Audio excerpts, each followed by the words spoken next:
Welcome, welcome, welcome, everybody, to the Love Experience Show. I am your host, Ashley J., and I am a wife, mother, author, speaker, relationship, and dating coach. And I'm so glad you guys are here with me on a Thursday. It feels like it has been a little while, but no need to fret. I have a brand new guest, and I'm so excited about my guest tonight.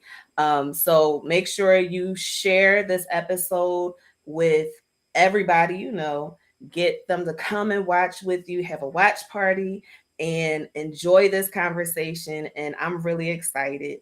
So, Terry, are you ready to reveal yourself to my audience? Sure.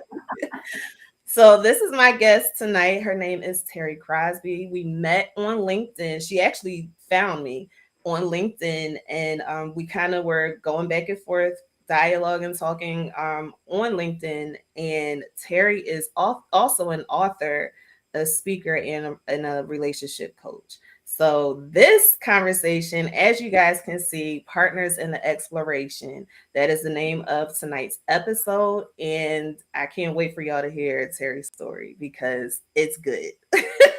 So, Terry, what is your love experience? Oh my goodness, where do I start? I I've had a lot of relationships. So that's the honest truth. I'm one of the people in this world who learns by trial and error. Mm, I've been married 4 times, mhm. and I didn't get how to be in a relationship until number 4. I really didn't. Really Wow. didn't. Yeah.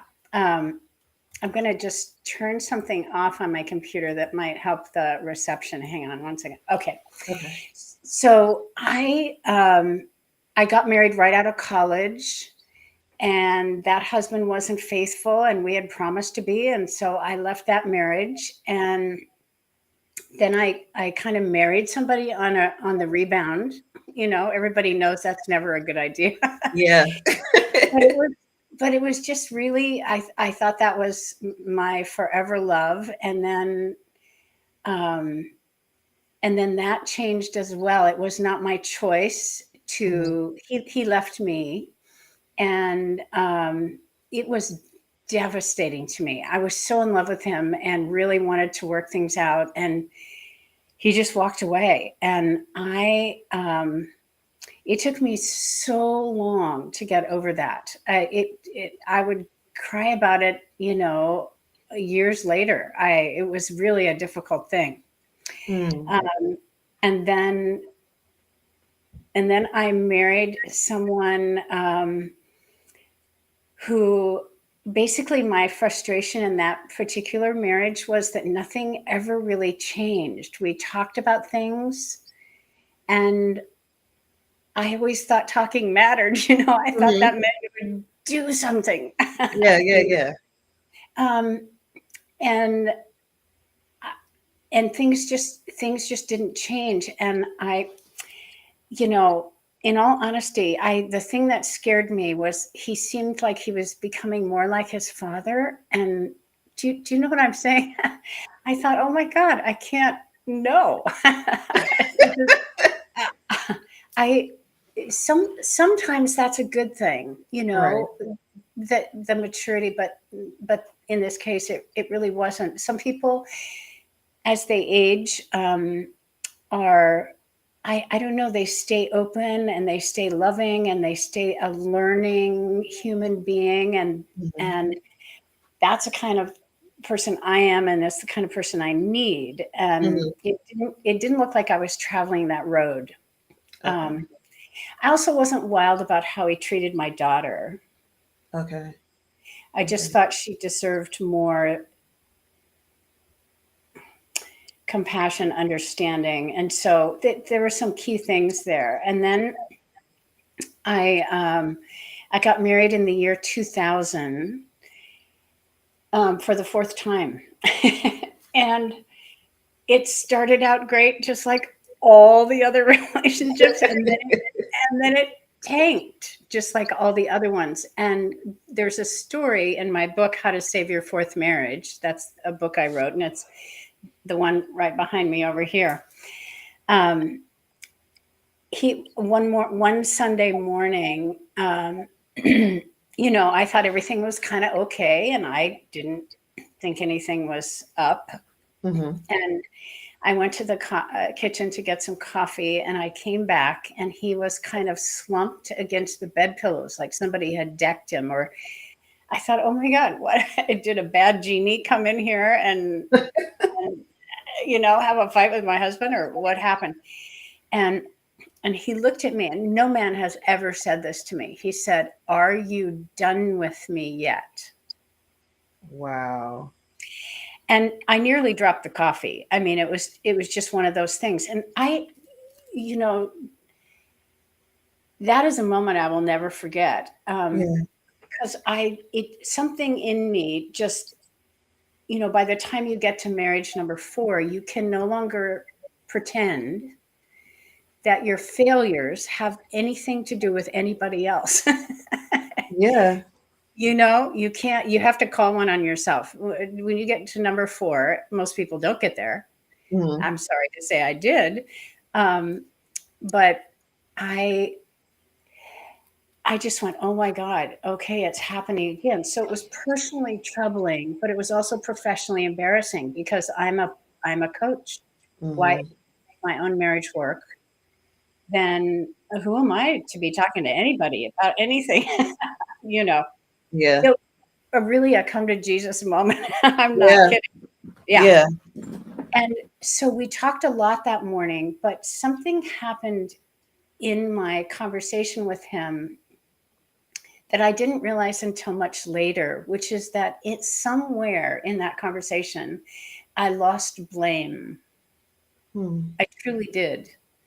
Mm-hmm. And I stopped blaming myself. I stopped blaming him. And I thought, Eric, I'm just going to fix this. I'm just going to fix this. If you would just do me the great favor of staying put, you don't need to change a thing. I'm gonna figure this out. So that's what happened. And I did clear the slate of everything I thought I knew Mm-hmm. about, seriously. I just like wiped it. I went, okay, I don't know anything. Clearly, Mm-hmm. I don't know how to do this. So I started over. Okay. So can we take a pause right there? Yeah. Yeah. Because I have so many questions. All right. First question. Um, your first marriage. How long were you married? I had a 5-year pattern. So each marriage was 5 years. Uh-huh. Okay. And between the first marriage and the second marriage, how long were you divorced before you got married again? Probably a year. I would have to think about it, but it Okay. wasn't very, it's probably about a year. Okay. So who at what point did you have your daughter? I had her when I was not married to anyone. Okay. That's another, so I was a single mother. Okay. Okay. Yeah. And what expectations So it was after the second marriage. after the okay. Yeah. So what expectations did you have for your husband? Was it your third husband? You said he didn't um, treat your daughter the way you would have liked. How would you have liked your daughter to be treated? I know that sounds like a on the nose type question, but everybody's expectations are different. I I don't like stern parenting. Okay. I like lighthearted, find the silver lining, think outside the box. Um, if my child is oppositional, then just, I mean, sometimes you just have to buckle down and get in the car and, it's time to go. I Yeah. understand that. But I, I like when children are treated as if they're wise. I really do, because they are. Yeah. I've learned more from my daughter than any other person in I learned more about myself as a mother. You know, Mhm. those moments where you find yourself saying something your mother said that you swore you'd never say. Yes. And so I did that and I went, oh my God. Oh my goodness. Mackenzie, so her name is Mackenzie, and I said, Mac, you just don't even listen to that. Let me just back up and do that again. And she would look at me and she'd go, okay, mommy. I mean, Mm, she, one day I was really upset with her and I said, what shall I do with you? And she was in her car seat. That's how young she was. And I don't even remember what I was so upset about at the time or frustrated about. And she looked me straight. I pulled over because I was upset and I didn't want to be driving when I was upset. So I mm, pulled over and I looked at her and I said, what shall I do with you? mhm. And she looked me straight in the eye and she said, oh, just love me. And I I said, bet all that everything being upset just went away. I cried. I was just like, Right. you're right. You're right. I should Right. just do that. And she reached over with her little tiny hand and she just patted me and she says, yeah, yeah, mommy, just love me and we'll be okay. Wow. So Wow. I think children are, if you don't mess them up, if you really actually find out who they are, they're just golden. They're just golden. Every Yeah, child I've ever met, yeah, I would they have agree. really, they have good reasons for doing and saying what they're doing and saying. And I don't think my husband recognized that. I think he was more on automatic, and I wanted a fresher, more loving, more creative approach to parenting, is what I wanted. Gotcha. I Yeah. understand that because even with my son, you know, for we're having those bad power struggles and but now like I find myself asking him when he's just, really just kind of acting out, I'll say, okay, what do you think your punishment should be? Instead of just giving him a punishment, because I can put him in timeout all day, but I'll ask him, what do you think should happen? And of course he says nothing, but I feel like now I want to have that open dialogue with him Yeah. regarding, what should happen, what should be the consequence for maybe yelling or, whatever it is, or stomping his foot and, telling me what he thinks. That type Yeah. of stuff. So Yeah. I get it. Yep. I get Yeah. it. So the fourth marriage, your husband says, "Are you done with me yet?" That Yeah. is such a loaded statement. Don't you think? That is so loaded. Oh my Oh gosh. my, It just, I'd never heard anything like that. It meant so many things to me. yeah. I couldn't speak for quite a while.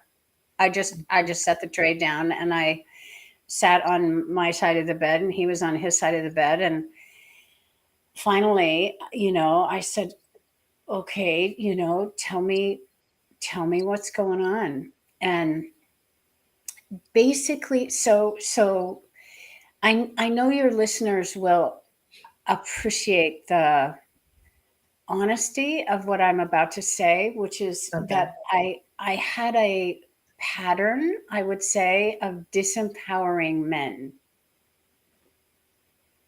Wow. Okay. And I never really saw it until that morning and after that, because he sort of explained to me a little bit more of what was going on with him. And I'm kind of, I've always been, I have red hair. I, I've been a spunky person all my life. I'm kind of cocky Hmm. sometimes, I'm Hmm. opinionated. I'm just, you know, I'm just like that. So Right. it got me in trouble. Right. Right. Yeah. And so I said, to him that I would just start over. I would just, I said, Eric, maybe I know absolutely nothing. So I'm gonna, so I fired myself as a relationship coach. So you stopped. I stopped. I said, I'm gonna go get some other work. I'm just gonna take a break. I don't think I deserve to be on this relationship coach team. You know, Mm. Team USA relationship coaches. No, Mhm. I think I should just I think I should take a break. So, which was humbling and necessary. And so that's what I did. And I never asked him to read one book. I never asked him to go to anything. I just said, Eric, this is my work. I'm just gonna do it. And is it okay if I ask you for help and feedback from time to time? And he said, I'm all in. Wow. So I mostly did it through criticism. You know, my disempowerment was often because I was critical. Mm. And you know, you can be an elegant critic. You can be heady. You can, because I'm smart, you know, and so I can figure my way around most everything. But it ended up being critical. You know, it's not very kind. It's not very kind. I was not being very kind. I thought of myself as a Mhm. kind person. Everybody wants to think of themselves as a kind person, but when it came down to the close evaluation, I was not kind to myself or to other people. Not really. Not when you get down to the brass tacks of it all. Wow. Okay. So the fact that you recognize that, did you go into relationships knowing that you had that ability to disempower men, or No, was that something you figured out after he said asked you that question? I didn't know I was doing that. Okay. I didn't know the effect of it. I didn't know the impact of it. I didn't know that I was doing that. Hmm. Yeah, Wow. Okay. So that's, I mean, that's so powerful, and not many women recognize that about themselves. I have to say that's true. It's a very hard thing to take a look at. Has to Yeah, be. it has to be. Yes. Wow. Okay. Yeah, it pretty much took me to my knees. I'm sure. Hmm. So, okay, so when you did the work, what were you doing? I I did all kinds of things. Okay. I I went to some classes in Los Angeles. I was in Los Angeles at the time. I've Okay. spent a lot of my life in LA. Okay. Um, I I went to classes, relationship classes. There's a woman named Allison Armstrong. I don't know if Hmm. you've ever heard of her. She's remarkable. Okay.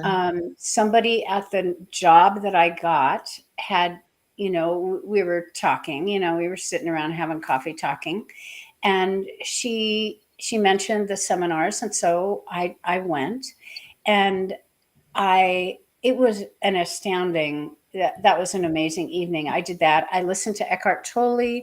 I listened Hmm. to his CDs, and he had a relationship CD, and I nearly drove off the road one day listening to him. I was, because he was like talking to me. Right, right. so so I listened to him. I read books. I asked old people who looked happy and married. I would sit down, perfect strangers. I would just sit on a park bench and talk to people. I did everything. I Yeah. Or at the grocery store. I would sometimes just take an older couple that was very being very kind or tender to each other, and I would say, you know, I'm just curious, what makes it work for you two? Do you mind me asking? And people are always happy to tell you why they're in love. Right. Yeah. Right. So I Wow. did all Okay. kinds of things. So if you don't mind me asking, how old were you when you were doing it? And I have a reason why I'm asking it. How old were you when you did that? I was in my early 50s. Okay, so and I'm 70 now. So um Okay. yeah, 50 uh I can't do math when I'm in this state, but It's I was okay. born in I was born in 52. What's 52 in the year 2000? What's that? So I was 48. Let me see. I'll pull out the calculator. I think I was 48, and then things started falling down when I was about 52 because the marriage crashed about 4 years later. You know, that's always when my marriages crashed. You were 48. Yeah. Yeah. So when my thought process, if you were even even at 48, I was going to say if you were younger, that's really commendable because younger people don't tend to ask older couples what their secrets are to marriage. And even at 48, you some people may think, oh well, I got it all together, like I don't Yeah. need to go ask an older couple. So that's great that you did that and you were so spontaneous with it. So all of the answers I'm sure that you received from them were a little different. They were. I'm sure. That's Yeah. really cool. The main thing that people told me in general, I can sort of I can say this is that they always felt like they were standing if there was an issue, that they felt like they were standing on the same side. They were not on opposite sides, and they were holding hands. Wow. In some way they said that to me, that they never felt like it was important to stand against their partner, to oppose them, that was more like, okay, there's the issue over there, and let's grab hands and let's go get ourselves in it and see what we can discover about it. That's kind Mhm. of their I never forgot that. That was just, to me, that was just absolutely golden. That is. Hmm. I I remember when I got married, well, my wedding weekend, we had my bridal shower. And one of the requirements I had for my bridal shower was to have all of the married women, give them all index cards, and have them write down some marriage advice. Something that they found out worked for them in their marriage because I know people who have been married for 50 years and in the 20s or early 30 years. Like I want to know what your secret was. So that was it was great getting all of those answers. And one of the answers was to make sure that you guys fight together and not each other. Yeah. And that sounds like that's what the advice you've received. Yep. Yeah, that's a big deal. It's a big deal. Yeah. It's a really big deal. Yeah. And I think not many people realize that, especially with the divorce rate being so high. One of the reasons I think, one of the reasons I believe is because people are fighting each other. And as a marriage counselor, I see that Yep. people are fighting each other instead of fighting the issue together. Yes. So, yeah. So, how did you use that to kind of transform your mentality in your marriage? Well, I I don't know how to explain this. This is a really key thing, and it's a great question you just asked. So if if I so if I had a problem with something, if I noticed my hackles were up, I was just Hmm. being, you Hmm. know, Hmm. I would go to Eric and I would say, I notice I'm upset about this. Would you help me? So, so rather than him being my enemy, Hmm. I said, would you be my partner in helping me figure out this reaction of mine? Hmm. So I took it all off of him, Hmm. had nothing to do with him. And it was like, Can you help me figure this out? And one of the things I used to say to him, um, and this takes some, this is pretty advanced. Okay. This happened down the road, but I sometimes after we kind of worked out all this standing together, working on an issue over there, when we got kind of good at that, I said, Eric, I notice I'm upset about this thing. Are you, is it okay if I get reckless enough to figure this out? Are you up for that? And so what that meant was that he would kind of be the lighthouse in my storm.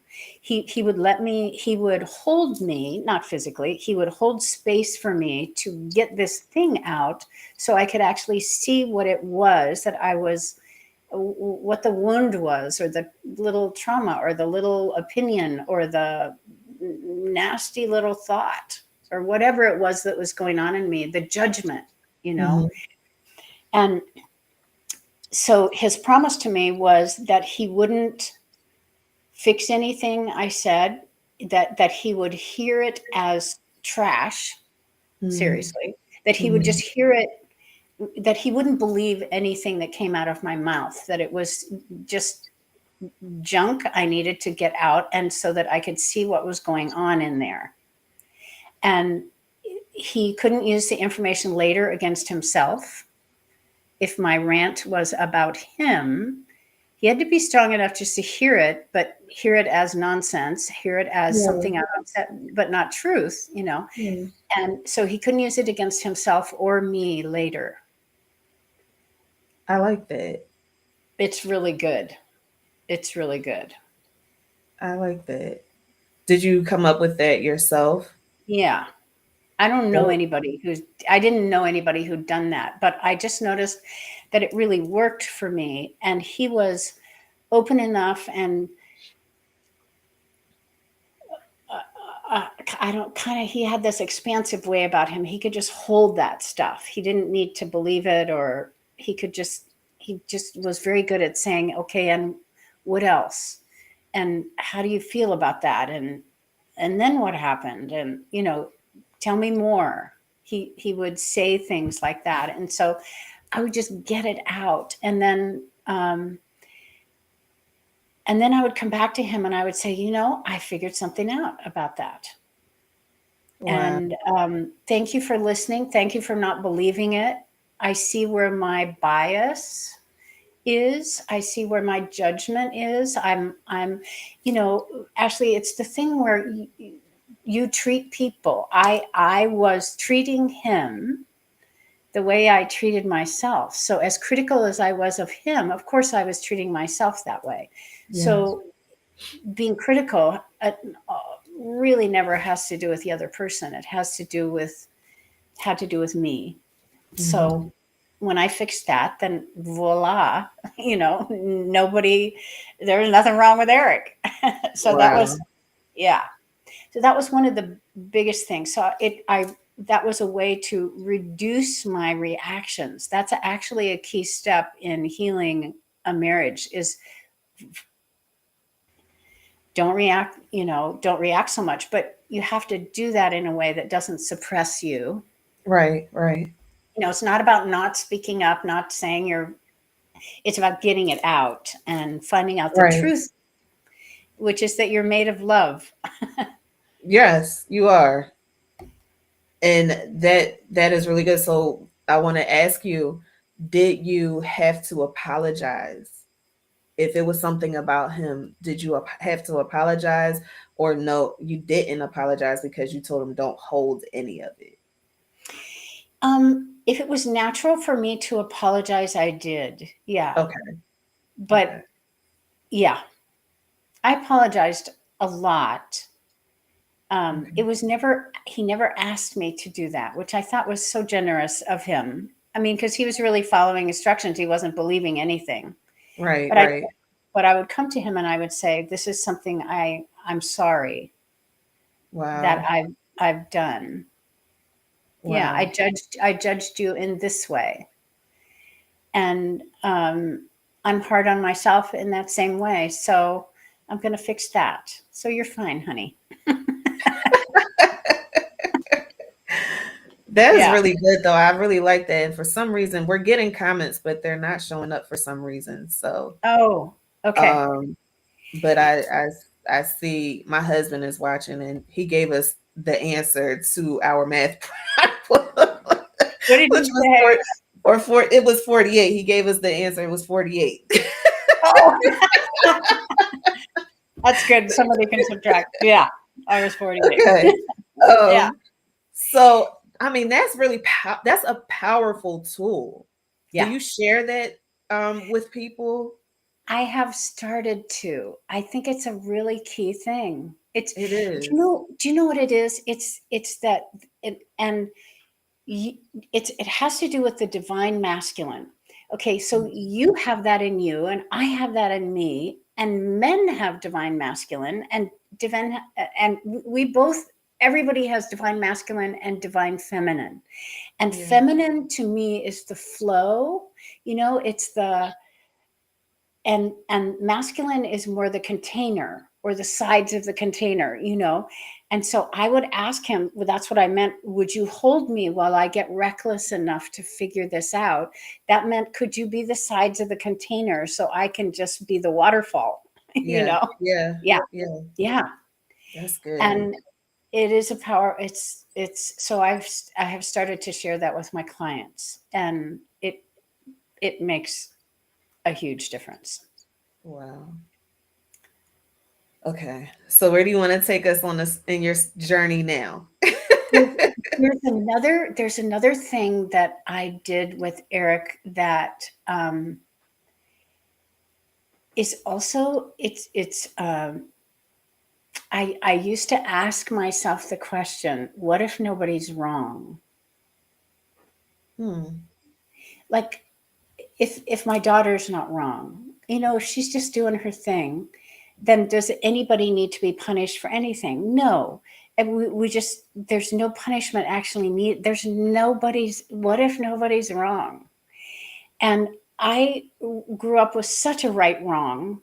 Mm-hmm. Um, this is right and that's wrong, and you should never do this and you should always do that. And there were a lot of rules. Most of us Mm-hmm. grow up with that. There's a strictness about how we should be and how we should present, and what we should say and what we shouldn't, and what's polite and what's not.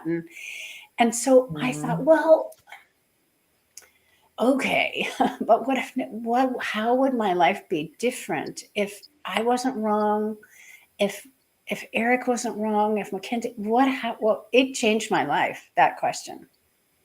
And because it also allows a couple to hold hands. If you're not wrong, you can hold hand. If your guy's not wrong Mm-hmm. and you're not wrong, you can just hold hands and then deal with this thing here. If Mm-hmm. nobody's wrong, there's a lot of room to move. There's a lot of creativity available. I agree. And I was processing um how that would affect it, how that would affect a relationship. Yeah, And yeah, that's another powerful tool. What if nobody is wrong? yeah, Wow, that's major. yeah, Wow. Okay. Okay. yeah. You're blowing my mind. Okay. But I like It's it. I'm learning. good. I love relationship coach talk. So it's such a Yes, pleasure to. I love that you get the impact of it. You really do, because I do. you know about this. You know about It's this stuff. yeah. This is Yeah, what I do day in and day out, and I'm visual, so I don't know what Eric looked like, but I'm like envisioning you talking like all of this. Like I'm seeing it, and I'm like, oh, okay. It's almost like I'm a fly on the wall. It's okay. yeah, I get it. So yeah. So Eric and I'm gonna cry when I tell you this, but we spent 17 years together, and then he died. I'm sorry. So I went through that whole thing about, once you fix something with somebody and you are more in love at the end than you ever were at the beginning, even though you were crazy about each other at the Yeah. beginning. So he got cancer Mm. and he died at age 65. Wow. So then I went through all the, so he died 5 years ago. And then I went through all the grief of, you know, it was kind of an incredible thing because we did everything we wanted to do and we fixed everything and we fell back in love and we had lots of time to be in love and play with each other and Yeah. try stuff and learn stuff. And oh my God, we had so Yeah. much fun. We had Yeah. so much fun. And so all of that happened. It's been like quite the journey. So then he talked to me and came to me in my hands and said things to me after he died. I felt like he hadn't gone anywhere. I had the most extraordinary, I have some stories about that. Anyway. Okay. So, but he like just one of them. I'll just tell you one. I was in, the whole first year after he died, I thought I just am never going to get over this grief thing. Mm. I'm just, and so every once in a while I would miss him so much because he was such a fixer. Okay. I could just hand him something and say, here, help me with Mm. this. And he could always do everything. And because he was a brainiac, he was he could fix professional music gear. That's one of the things he did. He was a musician and a singer and a Okay. songwriter, and he fixed pro music gear, and he was an electrician. And I mean, he just was like, he did a bunch of different things. And so one day I was standing at my kitchen sink. I was standing at my kitchen sink and I was just like, Eric, where are you when I need you? I can't get this dehumidifier open. Could you just like, uh, anyway, I was standing there and all of a sudden, so this was I don't know how many months after he had died. I was in the house where we spent all of our time. I don't know how long, but all of a sudden, I'm trying to get this dehumidifier compartment open, Mm. and so all of a sudden, I feel this funny feeling in my hands, and I just it kind of shocked me, and they felt kind of tingly. Mm-hmm. They like, oh my God, who's in my hands? And then Yeah. I closed my hands and let my hands do the walking. I am not kidding. And in no time at all, the compartment was open. And I went, I don't even know how I did that Wow. because my eyes were closed. They were just, so he did that. There's a bunch of Wow. other things. He would talk to me and tell me. And Wow. yeah. So we had another level of relationship after he passed. Yeah. Wow. Okay. Yeah. Hi, That, Ashley. that's We should have lunch. that is like I wish wow. you lived Okay. in my city. It would be fun to know you. I really do. It'd be fun. Well, yeah, I wish we could like you just said, have lunch so I can talk to you more. Yeah. Wow, this is amazing. Okay. So, how do you did how do I want to ask this question? Did you continue to heal after he passed even though your relationship was still going? I'm still in relationship with him. Yeah. Yeah. Okay. Yeah. Okay. That's something. Okay. And Yeah. like I want to say you're honestly the first person I've ever heard say that. So like I'm like baffled right now and I'm trying to get my words together so so I About can ask you the questions. communicating with somebody who passed Um or what?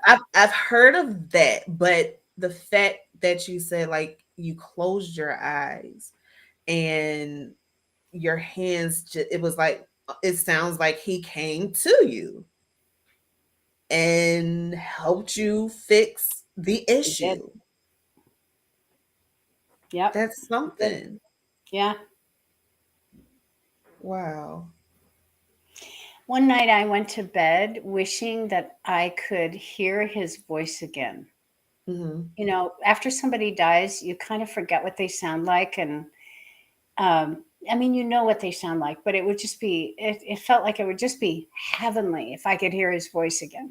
Yeah, yeah. So I went to bed thinking about that. And when I woke up in the next morning, I had errands to do, and I got in his old Honda work van.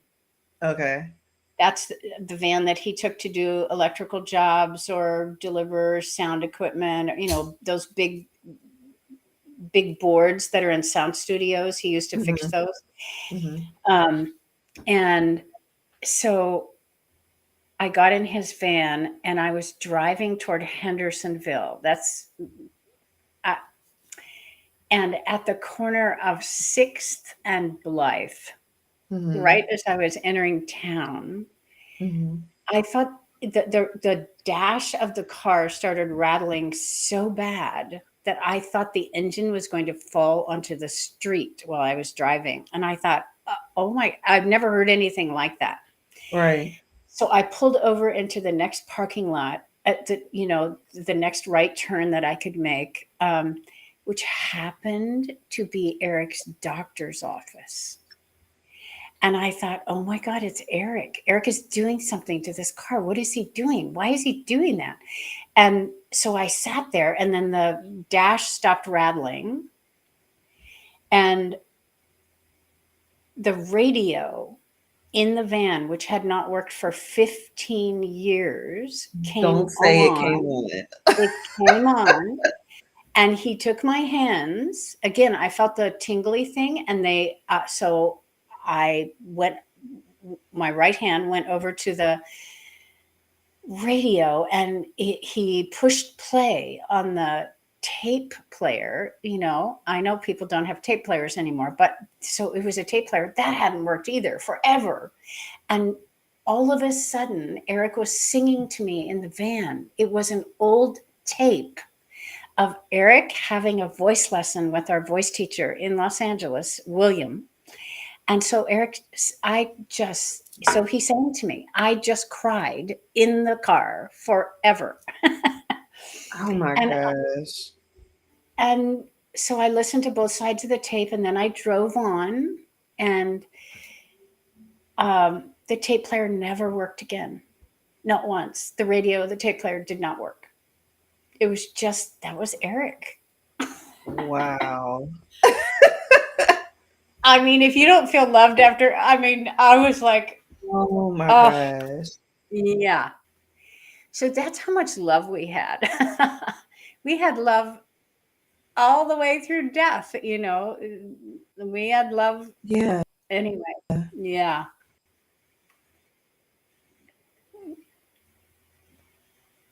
So there you Okay. So let me ask you the last 17 years of your Yeah. marriage. Yeah. Um did you it sounds like you guys felt like newlyweds, but We on a did. better path. Yeah. We And did. that had to be something great to see. And even something great for your daughter to see. Mhm. Yeah. Turned a lot of things around. If you That's such an amazing thing, to be a demonstration to your children of what love actually is. Not the back and forth stuff, not the disagreement stuff, but the how do you actually work out your differences, and to be so conscious about, you know, the secret to marriage is self-awareness. And I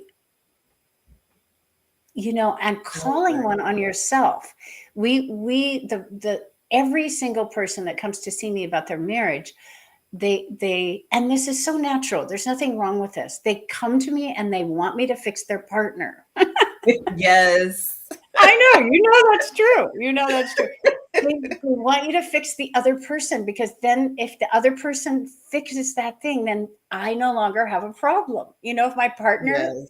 changes, then I don't have to do anything. I don't have to Yeah. do anything. Yeah. So I did that for 3 marriages.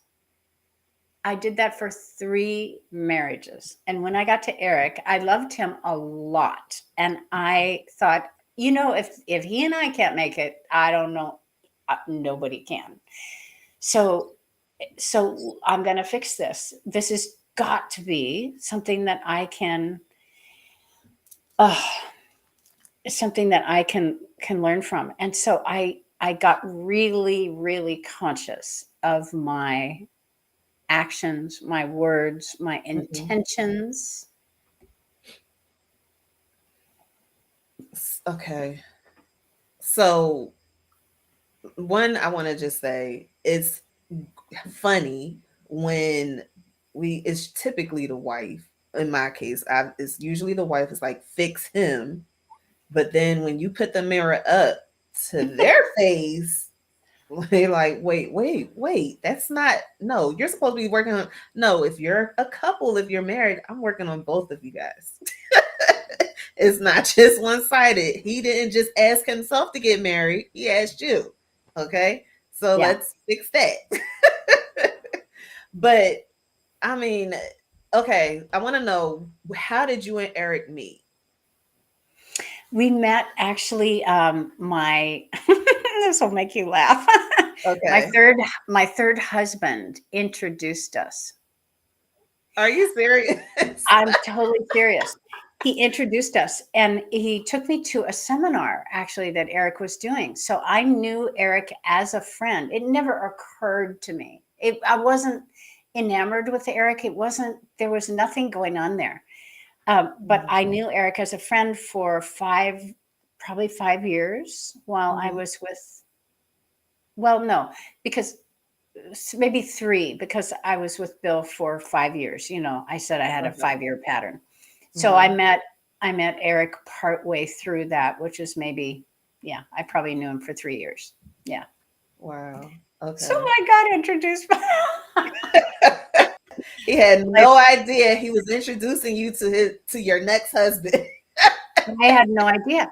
So when Bill and I broke up, I Bill moved back to Washington D.C. I stayed in California. Okay. I like the comments that come in. They Anyway, they are. yeah. So um, I some months after that, Eric called me up and he said, "Congratulations and condolences." And we had a chat, and he said, "Would you like to go out with me?" And I said, "Well, I don't, I don't think I'm quite up for that." And he said, "Well, I'm doing this seminar. You could bring your daughter. I'm doing this event, and why don't you just come as my guest?" And that's how it started. And Wow. so we just clicked. It had never occurred to me in a million years that was not on my radar. So, what did your ex-husband say when he found out you guys were together and got married? What did he say? I don't know. I didn't ask him. Okay. I thought, well, I'll just leave well enough alone. Yeah. That's fine. Yeah. Yeah. Wow. Okay. Mhm. So, did you have any, I don't suspect you would, but did you have any regrets after Eric passed? You know,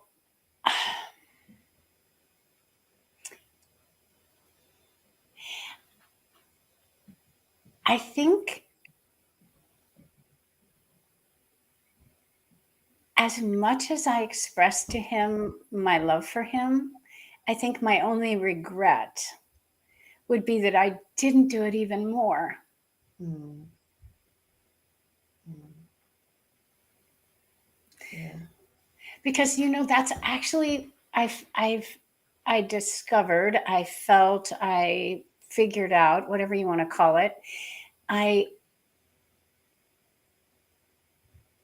I figured out that for me, grief was not really about loss because Eric hadn't gone anywhere. He was coming into my fingers. He was talking to me. He was doing all kind.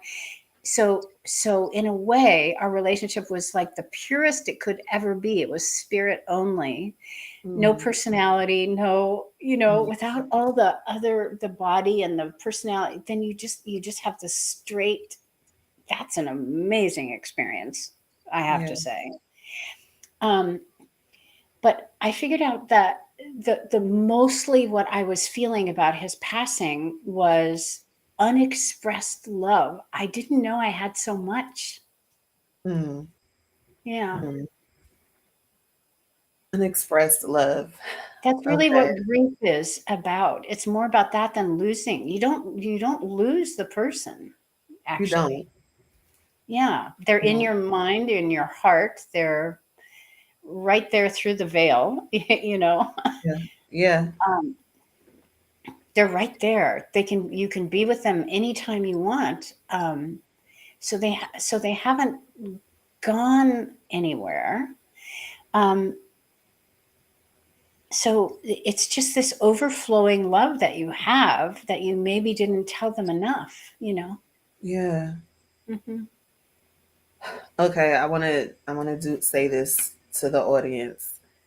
Guys, if you're watching and you're married, okay, I hope that you are picking up all of these great gems that Terry is dropping.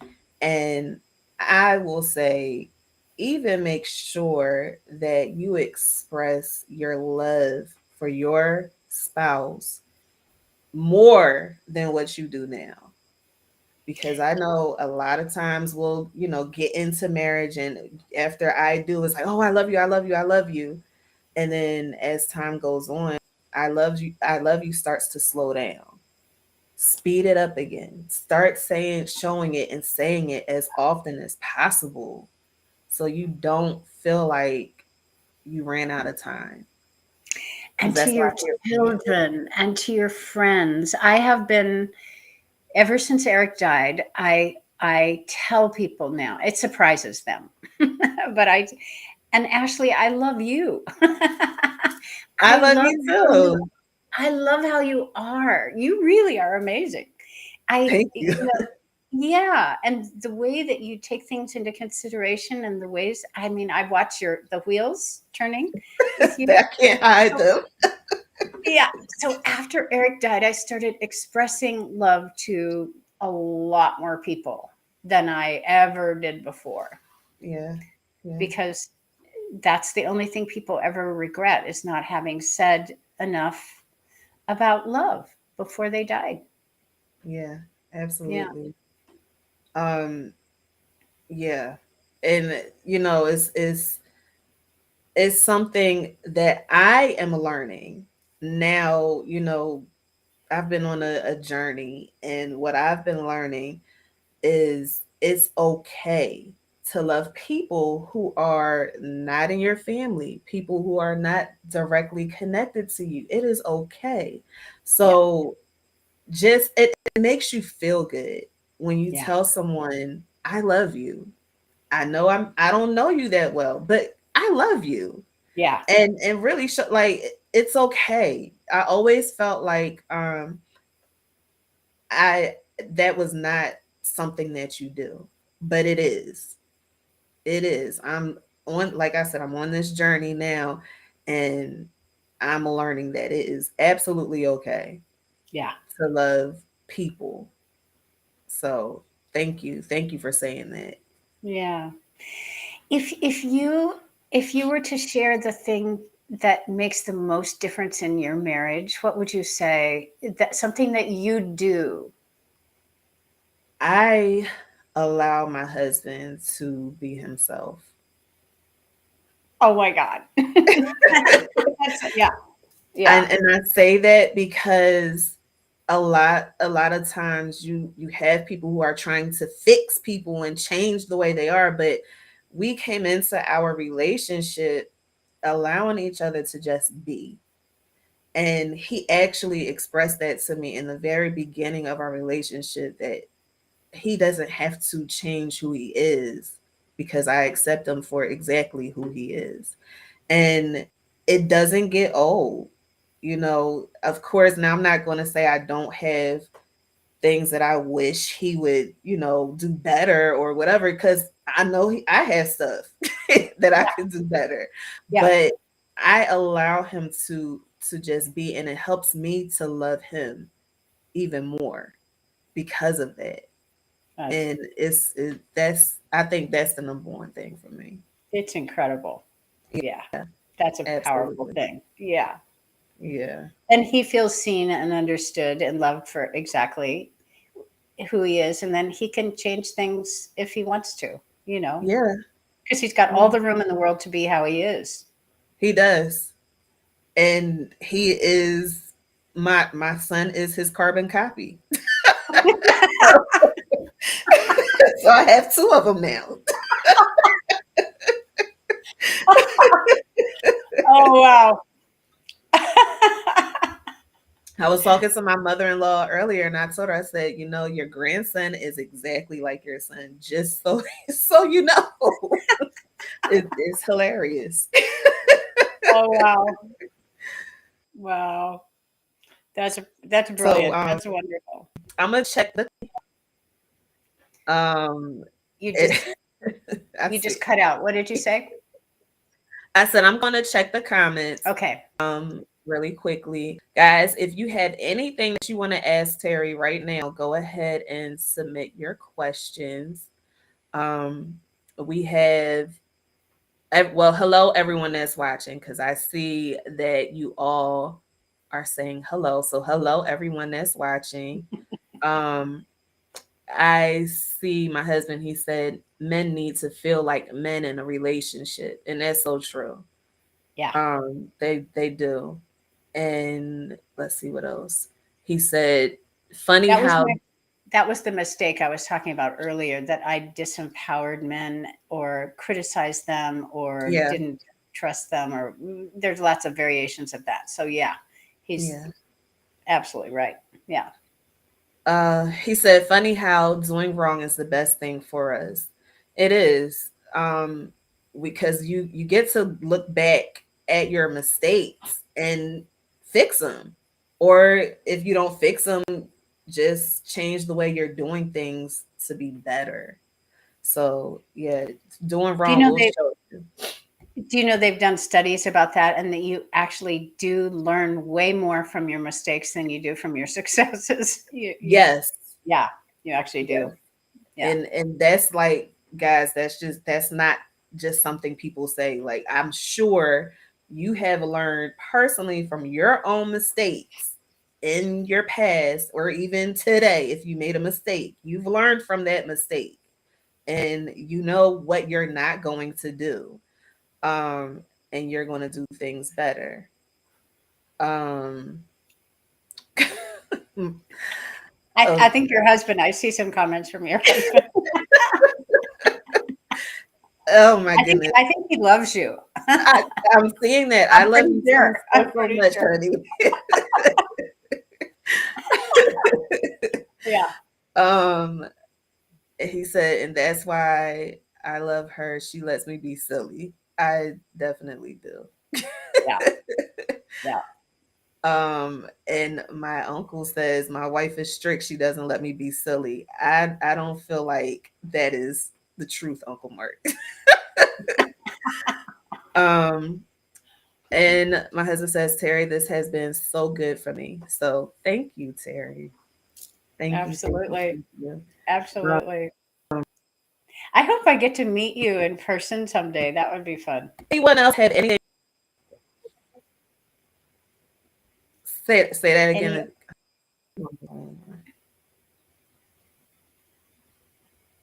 Can you say that again, Terry? I don't know what's happening with my internet right now. yeah, I said I just it would be so much fun to meet you someday. It would just be fun. It will be fun. I think we Yeah. would have a really good I think conversation. we'd have a really good time. Yeah. I do too. Yeah. Um, Well, if nobody has anything else to say, Terry, I thank you so much for being my guest tonight. This was a wonderful conversation, and I learned a lot. I'm sure the audience has learned a lot. Um, and I just appreciate you. Thank you for sharing your journey with us. Absolutely. I appreciate you too. Thank you for having Thank, me. thank you. Thank you for the Okay, work you guys. do. Thank you for the work you do. Thank you, because you're awesome. I'm sure you get a lot of results from couples. Yeah, I'm sure of it. So thank you. absolutely. Um, okay. So guys, where right now, my guest for the Love Experience show, all you have to do, you can email me at is what's your email I'm gonna give you? Ashley at itsashlyj.com or it's ashlyj